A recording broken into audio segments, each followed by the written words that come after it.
Assalamualaikum warahmatullahi wabarakatuh. Allahu akbar, Allahu akbar. La ilaha illallah, wallahu akbar. Allahu akbar walillahil hamd. Allahu akbar, Allahu akbar. La ilaha illallah, wallahu akbar. Allahu akbar walillahil hamd. Allahu akbar, Allahu akbar. La ilaha illallah, wallahu akbar. Allahu akbar walillahil hamd. Allahu akbar, Allahu akbar. La ilaha illallah, wallahu akbar. Allahu akbar walillahil hamd. Alhamdulillah, nahmaduhu wa nasta'inuhu wa nastaghfiruh wa na'udzu billahi min syururi anfusina wa min sayyiati a'malina. May yahdihillahu fala mudhillalah wa may yudlil fala hadiyalah. Asyhadu an la ilaha illallah wa asyhadu anna Muhammadan abduhu wa rasuluh. Allahumma shalli wa sallim ala nabiyyina Muhammad wa ala alihi wa ashabihi wa man tabi'a hudahu ila yaumiddin. Para jamaah Masjid Al-Mubasyirin yang dimuliakan oleh Allah, para pengurus DKM, para tokoh, para asatidz, mudah-mudahan kita semua senantiasa berada dalam sehat walafiat dan senantiasa berada dalam keberkahan dan ridha Allah Subhanahu wa taala. Setiap langkah kaki untuk mengerjakan kebaikan mudah-mudahan dicatat oleh Allah sebagai amal ibadah yang menuai banyak pahala. Amin ya rabbal alamin. Ini nampaknya para jamaah ada yang berseri-seri dan ada yang musam ya. Kenapa? Apa jangan-jangan yang berseri-seri sudah dapat banyak kebagian jatah hewan kurban? Ini yang kurang berseri-seri jangan-jangan dapatnya sedikit atau nggak dapat sama sekali. Kalau ingin banyak silakan berkurban sendiri. Ya, baik. Masih ada waktu kalau kita mau berkurban ya. 2 hari lagi sampai hari Kamis berarti. Ya, kalau hitungan kalender menurut kita. Ya. Kalau menurut kalender Arab Saudi berarti besok terakhir, tanggal 13 Zulhijjah. Ya, tapi kalau kita mengikuti hasil hisab dan ruqyat pemerintah kita ataupun di Muhammadiyah hisabnya ya, maka hari Kamis terakhir tasyrik ya, tanggal 13 Zulhijjah. Alhamdulillah pada kesempatan ini kita masih diberikan kesempatan oleh Allah untuk thalabul ilmi ya. Sebelum nanti memasuki kajian kita tentang berapa kali sebetulnya sangkakala itu ditiup. Nah, ini kan namanya juga ini kitab tentang at-tadhkirah ya fi ahwalil mauta wa umur al-akhirah. Peringatan terkait dengan hal-hal yang berkenaan dengan kematian dan perkara-perkara akhirat. Maka termasuk di situ adalah sangkakala yang masih kita bincangkan. Saya ingin sebelum ini nanti pembahasan lebih lanjut ya terkait ini. Saya ingin menjelaskan ataupun menyampaikan hal yang barangkali masih aktual ya terkait dengan perbedaan Idul Adha antara ketentuan kalender ataupun ketetapan ruqyat di Arab Saudi dengan di tanah air di Indonesia. Tentunya bagi kita ini bukan hal yang baru ya, karena sebelumnya juga pernah terjadi ya. Cuma kadang-kadang saya suka bertanya-tanya ketika terjadi perbedaan antara hasil hisab Muhammadiyah dengan Kemenag ya, Ru'yat Kemenag. Ada sebagian kita barangkali yang bertanya-tanya juga ya, menyoal kenapa harus berbeda kan gitu ya. Tapi ketika saat hasil hisab Muhammadiyah sama dengan Kementerian ya, Agama, justru ada juga sebagian di antara kita yang justru mengikuti Arab Saudi gitu ya, dan tidak mengikuti lokal gitu kan. Nah, itulah ya, ternyata memang ini kembali lagi masalah ini keyakinan ya, keyakinan hasil daripada istihad-istihad itu, kemudian kecenderungan kita kemana. Nah, ini ternyata para jamaah yang dimuliakan oleh Allah, perbedaan ini pernah dialami juga ketika eranya Buya Hamka memimpin Majelis Ulama Indonesia ataupun MUI ya, yaitu pada tahun 1975, di mana pada waktu itu Arab Saudi menetapkan Idul Adha jatuh pada hari Jumat tanggal 12 Desember 1975. Udah lama itu ya, sangat lama. Sementara Kementerian Agama di Indonesia, di kita ya, berarti pada waktu itu udah era Orde Baru ya, 1975, era Pak Soeharto ya, Presiden Soeharto. Itu menetapkan Idul Adha-nya itu adalah pada hari Sabtu ya, kasusnya bersama ya, jadi Arab lebih duluan, kita belakangan. Hari Sabtu tanggal 13 ya, ya, di tahun 1975. Perbedaan ini tentu membuat dari banyak umat Islam ya, ataupun ormas-ormas yang lain ya, kaum muslimin menyoal ya, ataupun merasa bingung ya, kemana kita harus mengambil pendapat. Karena ini kaitannya dengan Idul Adha dan juga dengan pelaksanaan Saum Arafah, di mana ada yang berkeyakinan, ada yang berpendapat bahwa Saum Arafah itu ya harus bertepatan dengan wukuf di Arafah. Ya, gitu kan. Sementara ada juga yang berpendapat puasa Arafah itu dilaksanakan ya pada tanggal 9 Zulhijjah, tidak mesti harus bersamaan dengan pelaksanaan wukuf di Arafah itu. Ini kan menarik ya.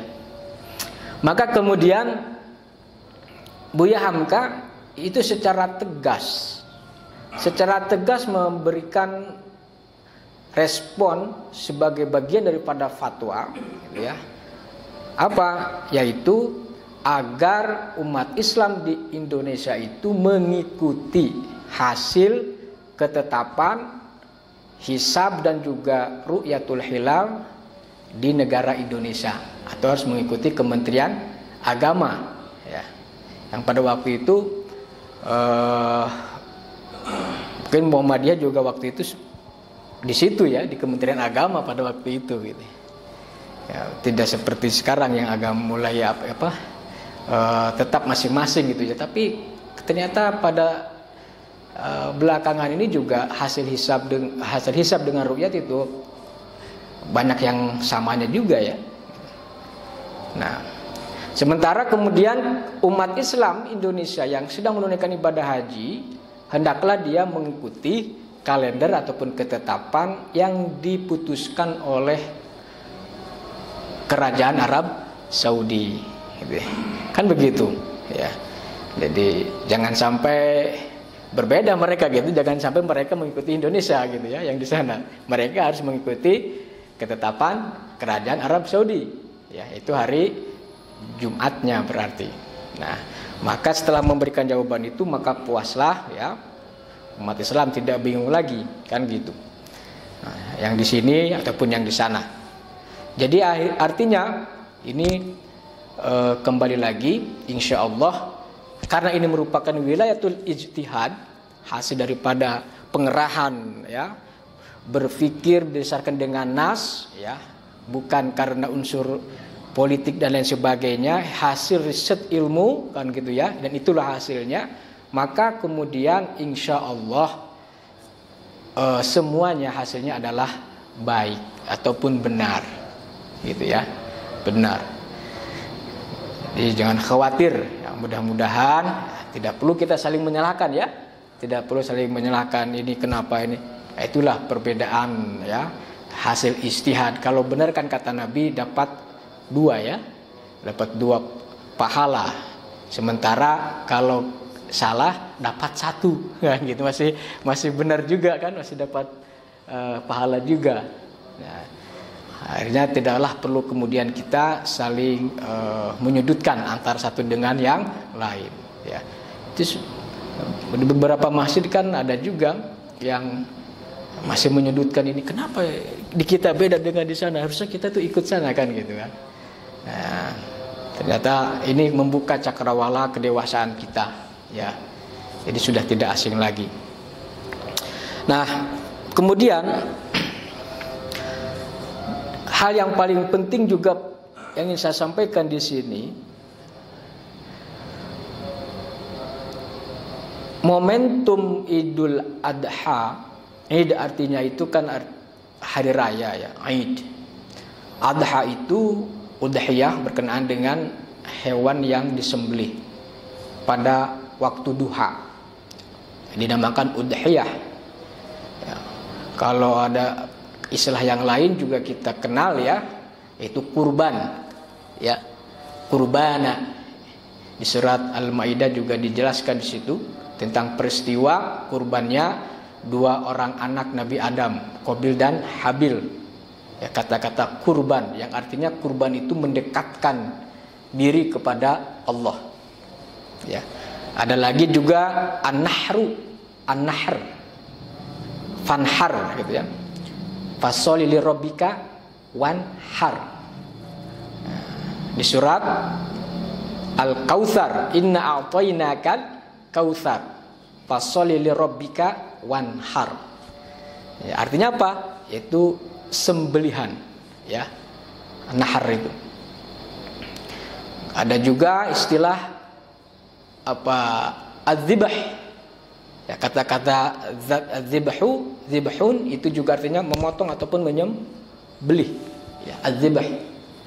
Maka kalau kita mengatakan Idul Zibh juga boleh juga ya, hari raya penyembelihan ya. Tapi yang lebih terkenal adalah Idul Adha ataupun hari raya kurban. Ada juga tasyrik ya, yang berkenaan dengan itu adalah tasyrik. Kenapa tasyrik? Itu mengandung makna hewan apa, daging dari hewan kurban itu sebagiannya itu dijemur, diawetkan ya. Supaya apa? Supaya tidak dimakan sekaligus ya. Khawatir nanti kalau dimakan banyak-banyak ya, itu justru kalau berlebihan itu, walaupun itu bagus daging hewan kurban ya, bergizi, baik ya, menguatkan, tapi kalau makannya berlebihan juga khawatir justru jadi penyakit ya, berpengaruh kepada anggota tubuh kita. Maka dimakan pun dikonsumsinya juga dengan cara teratur, disimpan dulu. Maka zaman dulu itu Nabi SAW dan juga para sahabat, daging-daging kurban itu kan banyak gitu ya. Bahkan Nabi itu pernah berkurban sampai 100 ekor unta ya kan, 100 ekor unta. Saya yakin itu Nabi menyembelihnya tidak sendirian, ada panitia, ada sahabat yang juga ikut menyembelih kurbannya Rasulullah SAW. Maka kemudian indikator itu menjadikan adanya kepanitiaan dalam pelaksanaan ibadah kurban. Penting juga itu panitia itu ya. Jadi yang mengatur, mengelola proses penyembelihan, mulai dari pengadaan hewan kurbannya ya, kemudian juga pemotongan, penyembelihan, pengulitan, pengemasan, termasuk juga mendata nama-nama yang akan menerima daging hewan kurban sehingga tertib ya, teratur. Jadi para sahabat kembali lagi dan juga Nabi SAW itu mengawetkan daging hewan kurban, ya, untuk kemudian dimakan jangka panjang. Kalau dikering itu kan jadi tidak bau. Itu bisa dimakan langsung atau bisa digoreng atau dipanggang juga. Ya, baik. Para jamaah yang dimuliakan oleh Allah, inti daripada ibadah kurban ini, ya, sebagaimana disebutkan dalam Al-Quran surat Al-Hajj, la yanalallaha luhumuha wala dima'uha walakin yanaluhut taqwa minkum. Esensinya adalah ketakwaan, ya, ketakwaan. Jadi darah daging itu tidak akan sampai kepada Allah, layana, tidak, sama sekali tidak akan sampai, ya kan? Karena Allah tidak memerlukan daging, tidak memerlukan darah. La yanallahu luhumuha wala dima'uha. Jadi jangan sampai berpikiran ketika kita berkurban itu dagingnya untuk Allah, tidak. Darahnya tidak, ya. Jangan sampai berpikiran seperti itu. Allah tidak membutuhkan itu. Tapi yang sampai kepada Allah itu apanya? Ketakwaan kalian. Sejauh mana kalian itu taat patuh atas perintah Allah. Karena sudah sangat jelas perintah ibadah kurban ini salah satu tujuannya itu adalah sebagai bentuk rasa syukur atas segala kenikmatan yang Allah anugerahkan kepada kita semua. Ya. Terutama di situ disebutkan nikmat binatang ternak. Belum lagi kenikmatan-kenikmatan yang lain. Ya. Inna a'tainakal kautsar. Dalam surat Al-Kautsar. Al-Kautsar itu mengandung makna apa? Al-Kautsar nikmat yang banyak. Al-Kautsar. Jadi kata katsura yaksur. Ada lagi yang mengartikan Al-Kautsar itu, dan ini juga diperjelas oleh Rasulullah SAW. Kautsar itu adalah salah satu kenikmatan, yaitu berupa apa? Telaga, ya, yang ada di surga. Jadi orang-orang yang beriman, yang beramal soleh, orang yang betul-betul taat, dia akan mendapatkan telaga, nikmatnya telaga surga itu. Ya. Jadi Al-Kautsar namanya. Ya. Mudah-mudahan kita menjadi orang-orang yang termasuk mendapatkan Al-Kautsar nanti.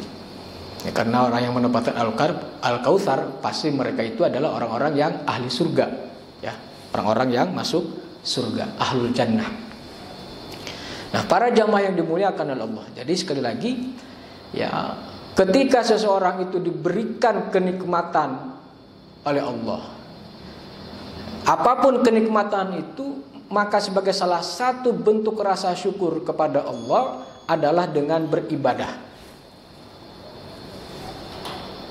Jadi kalau kita sholat, baik sholat fardu ataupun sholat yang sunnah, maka itu sebagai bentuk ibadah kepada Allah, sekaligus itu rasa syukur kita atas karunia yang begitu banyak yang Allah anugerahkan kepada kita. Kalau nikmat-nikmat Allah itu kalau kita hitung, kita tidak akan mampu menghitungnya. Para jamaah yang dimuliakan oleh Allah. Ya. Wa in ta'uddu ni'matallah la tuhsuha.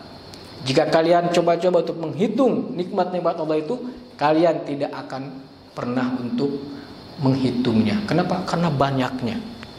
Oleh sebab itulah, karena Allah begitu banyak menganugerahkan kepada kita ini kenikmatan, maka kita harus beribadah. Di antaranya adalah ibadah sholat. Ibadah sholat. Termasuk sholat Idul Adha. Itu sebagai bentuk rasa syukur kita. Ibadah sebagai bentuk rasa syukur. Pada hari itu, hari Id, hari kemenangan. Karena bagi umat Islam ada dua hari raya. Hari raya Idul Fitri dan hari raya Idul Adha. Di situ kita merasakan kesenangan, kemenangan. Ya. Kemudian yang kedua apa? Selain sholat, ya, yang harus kita jaga setiap saat ini, ya, yaitu adalah berkurban. Wanhar, maka berkurbanlah. Kalau menurut Imam Abu Hanifah, ibadah kurban itu hukumnya wajib. Dalilnya apa? Dalilnya yaitu surat Al-Kautsar itu. Fasholli li rabbika wanhar. Karena kata beliau, Ya, perintah sholat itu sambung menyambung dengan ataupun berdekatan, menempel dengan perintah ibadah kurban, sehingga kemudian ini memiliki kedudukan yang sama seperti sholat. Masya Allah ya. Kemudian dalilnya juga apa? Man wajada, hadisnya man wajada sa'atan walam yudhahi fala yaqrabanna musallana. Barang siapa yang diberikan kelapangan rezeki, kelapangan harta, tapi dia belum berkurban, walam yudhahi, belum menyembelih hewan kurban, maka jangan sekali-kali dia itu mendekati tempat sholatku ini. Fala yaqrabanna. Di kata-kata fala yaqrabanna, para jamaah yang dimuliakan oleh Allah, di akhir fi'lul mudhari itu, dalam bentuk fi'il mudhari ya, itu ada nun yang menunjukkan itu penguat at-taukid. Wala yaqrabanna, fala yaqrabanna. Jangan sekali-kali dia itu mendekati gitu. Jangan pernah mendekati, ini penekanannya lebih kuat. Yang menunjukkan betapa pentingnya menunaikan ibadah kurban bagi yang memiliki kelapangan rezeki. Ya. Mudah-mudahan para jamaah di sini yang tadinya tidak berniat berkurban, kemudian baru sadar tentang pentingnya berkurban, segera ya, masih ada waktu lagi ya, segera untuk menunaikan ya. Baik,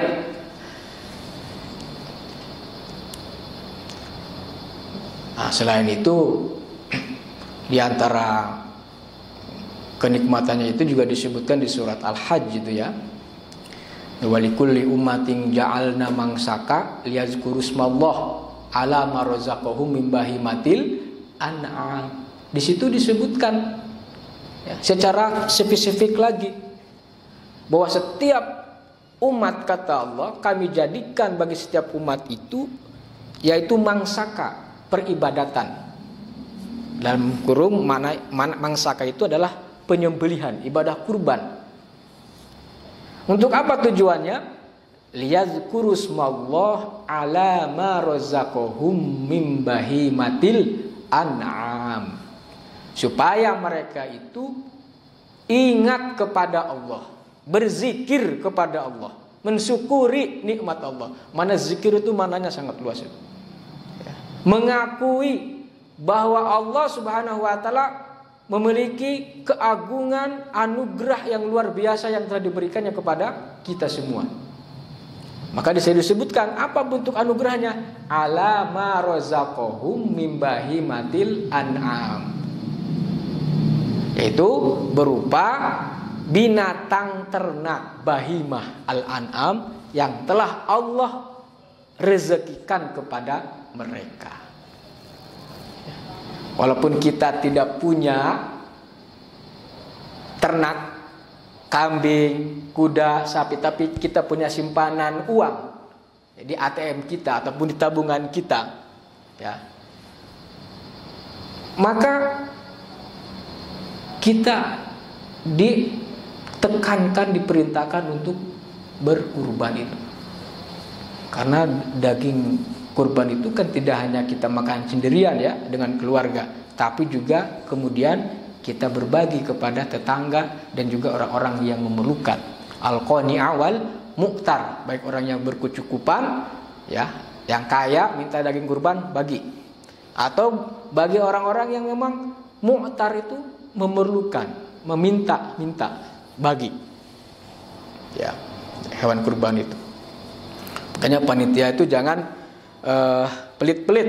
Kalau ada orang yang sudah datang ke tempat itu, padahal dia tempatnya jauh, pasti kalau orang datang ke situ, kalau berdiri saja melihat proses penyembelihan itu, pasti dia ingin daging kurban.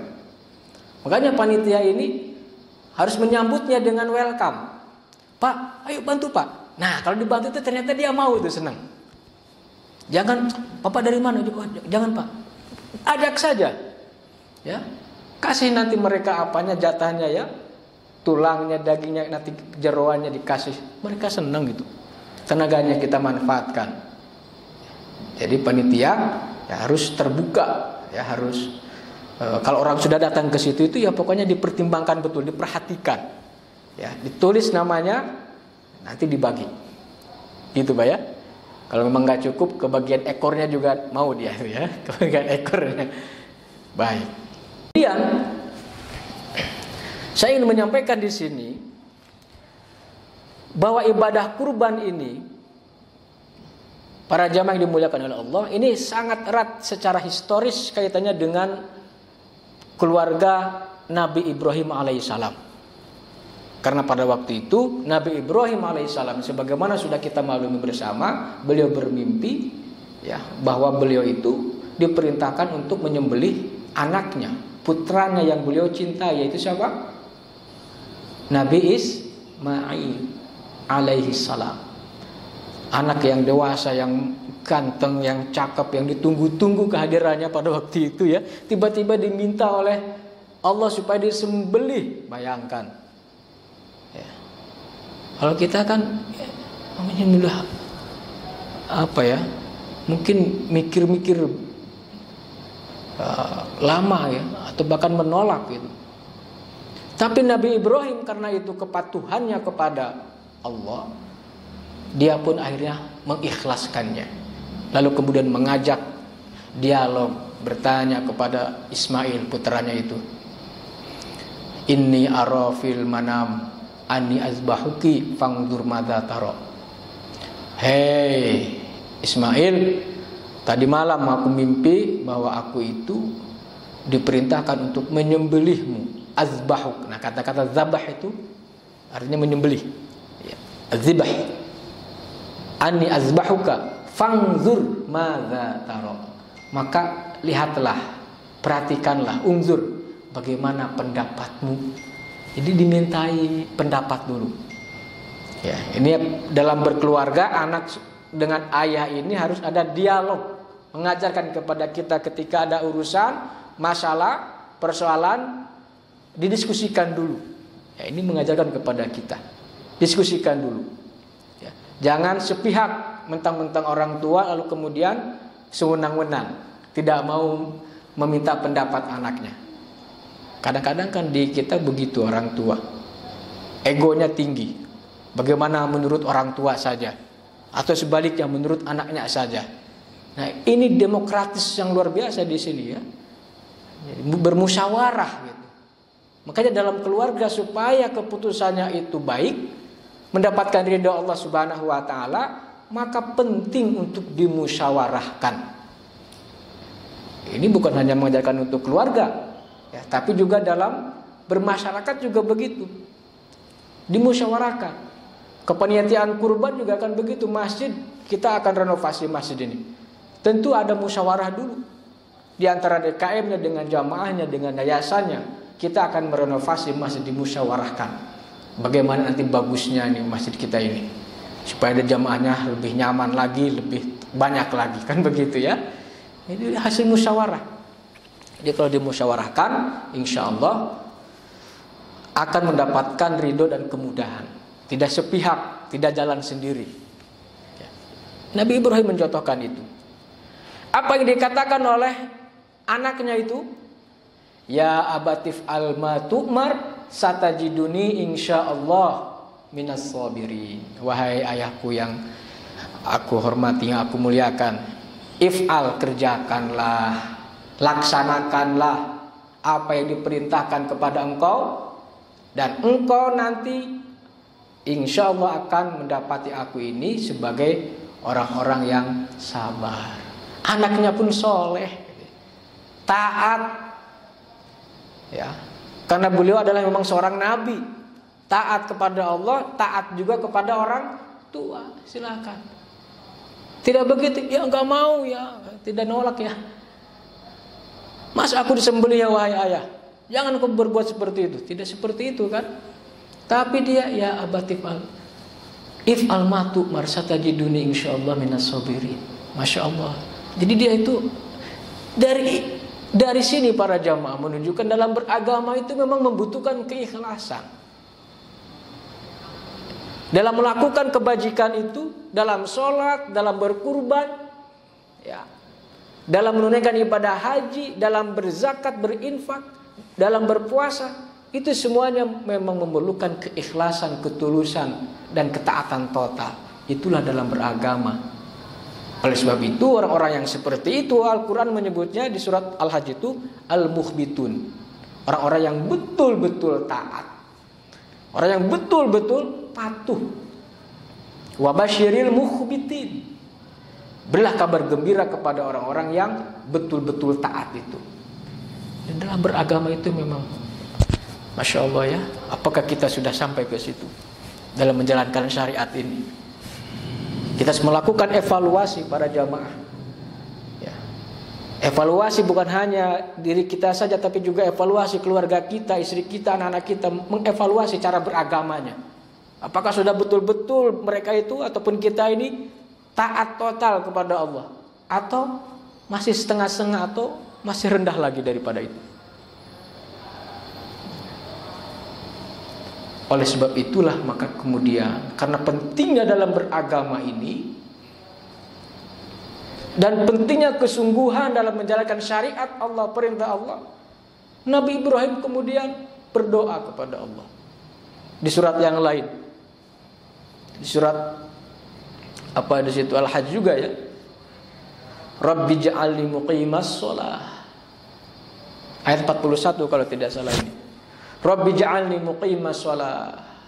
Wahai Tuhanku, jadikanlah aku ini muqimis shalah, yang menegakkan, orang yang menegakkan sholat, bukan yang merobohkan sholat, bukan yang meninggalkan sholat, tapi muqimis shalah, orang yang betul-betul menegakkan, melaksanakan ibadah sholat, muqimis shalah. Wa min dzurriyyati, tidak hanya bagi diri Nabi Ibrahim saja. Wa min dzurriyyati, juga keturunanku ya Allah. Jadikanlah mereka itu generasi yang penegak sholat. Ini berarti orang tua memiliki tanggung jawab, perhatian yang luar biasa. Bagaimana anak-anaknya itu betul-betul anak-anak yang soleh, keluarga yang mendirikan sholat, bukan melalaikan sholat. Maka doa ini wajib kita baca setiap saat, karena khawatir kita sendiri pun nanti pada suatu saat bisa lalai. Apalagi di zaman sekarang ini gangguannya yang dahsyat. Handphone itu bisa melalaikan sholat. Mau tidur handphone, bangun tidur handphone lagi. Nanti sholatnya kemudian apa yang terjadi? Kelewat juga akhirnya ya, ataupun terlambat jamaah ke masjid, ya kan? Sholat berjamaahnya gara-gara handphone. Itu bisa menyesatkan ya, dan bisa merugikan kita. Banyak sekali godaannya sekarang ini, saudara-saudaraku yang dimuliakan oleh Allah. Maka pentingnya kita berdoa, memohon kepada Allah supaya Allah memberikan kekuatan dalam beragama ini. Dan itulah yang dicontohkan, yang dimunajatkan oleh Nabi Ibrahim alaihissalam. Innaka sami'ud apa dah? Rabbi ja'alni muqimas shalah. Rabbi ja'alni muqimas shalah wa min dzurriyyati rabbana wa taqabbal du'a. Wahai Tuhan kami, Engkaulah yang menerima doa. Artinya taqabbal di situ mengabulkan, mengijabah. Setelah itu Nabi Ibrahim kemudian melanjutkan doanya yang sangat penting untuk kita amalkan. Apa? Senantiasa memohon ampunan kepada Allah. Karena kita ini manusia lalai tadi ya. Lisan kita barangkali disadari ataupun tidak suka ataupun pernah menyakiti saudara kita ataupun keluarga kita, tetangga kita. Ibadah kita belum maksimal. Banyak harta tapi masih pelit, tidak mau berkurban dan seterusnya. Ya kan? Misalkan, maka banyak-banyaklah kita memohon ampun. Rabbana gfirli, ya Allah ampunkan aku. Ampunkan aku ya Allah. Nabi Ibrahim Doanya itu kemudian diabadikan dalam Al-Quran. Ini kan untuk kita amalkan juga, menjadikan pelajaran untuk kita. Dan Nabi Ibrahim itu tidak hanya berdoa untuk dirinya sendiri dalam memohon ampun, tapi juga untuk kedua orang tuanya dan juga kepada orang-orang mukmin yang beriman kepada Allah, dimintakan ampun untuk mereka. Masya Allah. Maka di sini urutannya Rabbana gfirli wali walidayya, ya Allah ampunkan aku, diriku, wali walidayya dan kedua orang tuaku, ayah ibuku, ampunkan mereka ya Allah. Walil mu'minina yauma yaqumul hisab. Dan juga ampunilah orang-orang yang beriman yauma yaqumul hisab, di hari pada waktu perhitungan nanti, pada saat yaumul hisab, ampunkan mereka ya Allah. Ternyata saya menemukan hadis Nabi SAW terkait dengan ini para jamaah. Pentingnya kita ini untuk memohonkan ampunan kepada orang lain ataupun untuk orang-orang yang beriman. Penting. Ya. Apa kata Nabi? Ada hadisnya, ya. Qala Rasulullah sallallahu alaihi wasallam, man istaghfara lil mu'minina wal mu'minat. Barang siapa yang memohonkan ampun, ya, untuk orang-orang mukmin, untuk orang-orang yang beriman, baik laki-laki maupun perempuan, kataballahu lahu bikulli mu'minin wa mu'minatin hasanah. Maka Allah akan mencatat, menulis untuknya kebaikan untuk setiap orang yang beriman, baik laki-laki maupun perempuan. Masya Allah. Jadi kalau kita mendoakan Allahumma gfirlil mu'minina wal mu'minat, ya, keluar doa itu, memohon ampunan dengan penuh keikhlasan, itu kita akan mendapatkan satu kebaikan dari setiap orang mukmin yang kita doakan itu, baik laki-laki maupun perempuan. Berarti banyak pahala, banyak kebaikan yang kita peroleh ketika kita mendoakan orang lain ataupun orang-orang yang beriman. Oleh karena itu para jamaah yang dimuliakan oleh Allah, sebelum ya hari kiamat terjadi, sebelum Allah Subhanahu wa taala mencabut, mengambil nyawa kita, ajal kita, maka hendaklah kita memperbanyak amal. Termasuk diantaranya adalah jangan lupa untuk memohon ampun untuk diri kita, kedua orang tua kita, dan juga memohon ampun untuk orang-orang yang beriman, baik laki-laki maupun perempuan. Karena pahalanya sangat banyak, ya. Ada komentar yang penting dari Imam Asy-Syaukani. Ya. Imam Asy-Syaukani ini beliau salah seorang penulis kitab tafsir Nailul Autor, ya, Asy-Syaukani. Apa kata beliau? Man arada al-istiksar min fadlillahi minal hasanat falyakul. Barang siapa yang menginginkan, ya, memperbanyak keutamaan ataupun anugerah daripada Allah, ingin memperbanyak kebaikan-kebaikan, keutamaan daripada Allah Subhanahu wa taala, falyakul, maka hendaklah dia mengatakan ataupun berdoa, Allahumma gfir, ya Allah ampunkan, lil mu'minina wal mu'minat, untuk orang-orang mukmin baik laki-laki maupun perempuan. Insyaallah. Fa innahu yuktab lahu minal hasanat ma la yahitu bil hasan. Barang siapa yang mengatakan itu, maka akan ditulis baginya kebaikan-kebaikan, pahala-pahala yang banyak yang tidak terbatas. Karena saking banyaknya tadi yang didoakan itu, ya. Jadi kebaikannya itu kembali kepada diri kita. Maka jangan pelit kita dalam mendoakan.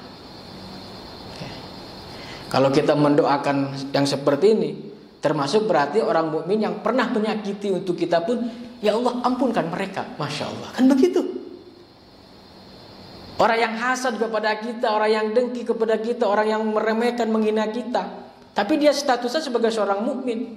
Tapi ketika kita memanjatkan doa seperti ini, berarti apa?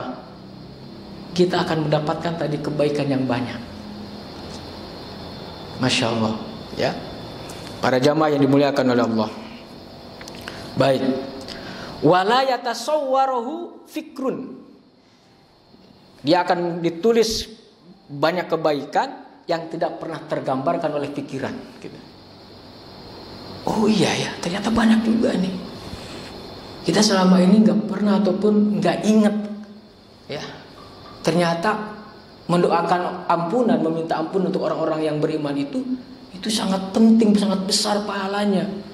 Itu belum tergambar ya oleh pikiran kita. Wala yatasawwaruhu fikrun wa fadlullahi wasi'un.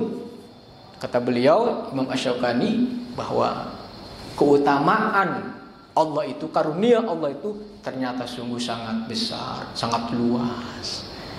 Nah, kalau kita amalkan, itu insya Allah menjadi jalan kita menuju surga. Para jamaah yang dimuliakan oleh Allah, ada waktu sebentar lagi, ya, karena momentumnya masih tadi Idul Adha momentum, ya. Maka kita pun harus senantiasa ingat kenapa kita melakukan kebaikan tersebut. Kenapa kita harus berkurban? Kenapa harus haji? Ini dalam rangka membekali diri kita menyongsong datangnya hari kiamat. Kan begitu kalau kita kaitkan. Untuk menyongsong, menyiapkan, menginvestasikan amalan-amalan itu sebelum terjadinya ataupun sebelum malaikat Asrafil itu atau Israfil meniupkan sangka kalah, kan harus dipersiapkan. Nah, terkait dengan ini Imam Al-Qurtubi menjelaskan tentang atau menyoal berapa kali sebetulnya sangkakala itu ditiup. Tentang beberapa kali jumlah tiupan sangkakala memang diperselisihkan, kata beliau.